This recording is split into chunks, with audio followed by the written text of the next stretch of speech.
Welcome to SoulNotes, a podcast space for reflection, gentle conversations, and reminders that it's okay to move at your own pace. I'm Tiana, and you're listening to another episode in our Quiet and Honest series, The Things We Don't Say Out Loud. Today's topic touches a very tender place. Have you ever shrunk yourself because you thought no one cared? Maybe you have. Maybe you're doing it right now. And if so, I hope this space reminds you of your softness, your worth, and your right to take up space. Part 1. What it feels like to shrink yourself. Shrinking yourself often doesn't look dramatic. It's subtle, quiet. It's saying it's fine when it's not. It's holding back an idea in a meeting because you think it's not worth sharing. It's writing something heartfelt and then deleting it before posting. It's not asking for help because you don't want to bother anyone. It's the voice that says, "Don't make it about you. Who would even care? Stay small, stay safe." We tell ourselves this to protect our hearts, but over time, this quiet shrinking becomes a kind of silence that hurts. Part 2. Where this tendency comes from. Shrinking often begins early. Maybe you grew up in a home where your feelings weren't validated. Maybe someone called you too sensitive or too much. Or maybe every time you showed your full self, it was met with disinterest or worse, rejection. So you learned to adapt, to stay quiet, to blend in, to anticipate other people's needs before your own. But what began as a survival strategy becomes a pattern of self-neglect. And here's the thing, you can't feel fully seen if you're constantly hiding. Part 3. Signs you might be shrinking without realizing it. Let's gently explore some signs. You apologize too often, even when you've done nothing wrong.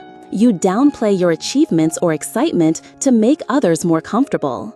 You rarely ask for help or express your needs. You avoid being too passionate or too emotional.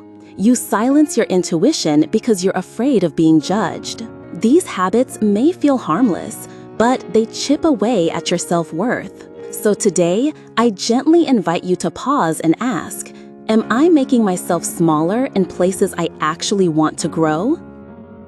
Part 4. The emotional cost of shrinking.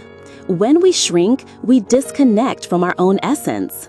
We start to believe our thoughts don't matter, that our dreams are too much, that our needs are too inconvenient, that being invisible is safer than being misunderstood. But this kind of silence breeds resentment towards others and toward ourselves. It becomes harder to speak up, harder to receive love, harder to feel like we belong because we've taught ourselves to be a quieter version of who we truly are. You deserve more than that. So, what does it mean to stop shrinking? It's not about becoming loud. It's not about forcing confidence. It's about coming home to your truth softly, consistently. Here are a few gentle steps. Speak up when you want to stay silent. Celebrate your wins, even if no one else does. Take up space emotionally. Say, "I need" or "I feel" without apology. Wear the outfit you love. Share the story. Send the message. Practice believing my presence is enough. Because it is. Let's take this moment to slow down and repeat after me, out loud if you can, or in your heart if not. I don't have to shrink to be loved. My feelings are valid even if they're not understood by everyone. Taking up space is not selfish, it's necessary. I can be soft and strong.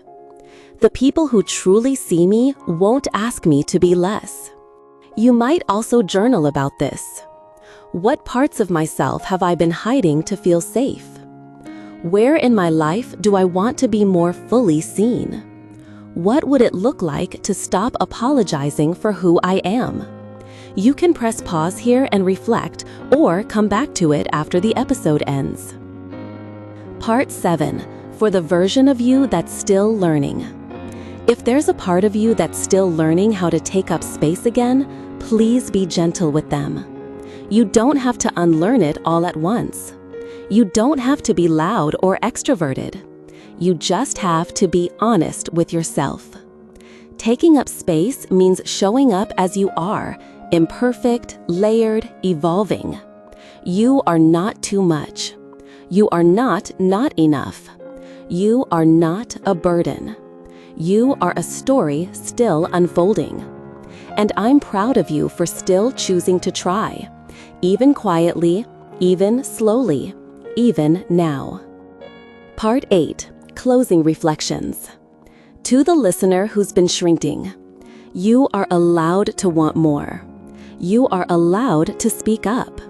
You are allowed to take up emotional, physical, creative, and spiritual space. And even if it feels like no one notices, even if it feels like no one cares, you noticing yourself is the beginning. This is how we come back to life, back to our bodies, back to our softness, back to our strength. Thank you for letting me be in your ears and your heart today. If this episode resonated with you, share it with someone who may also be quietly shrinking without realizing it. And remember, you're allowed to be exactly as you are. I'm Tiana, and this is SoulNotes. I'll meet you here again next time.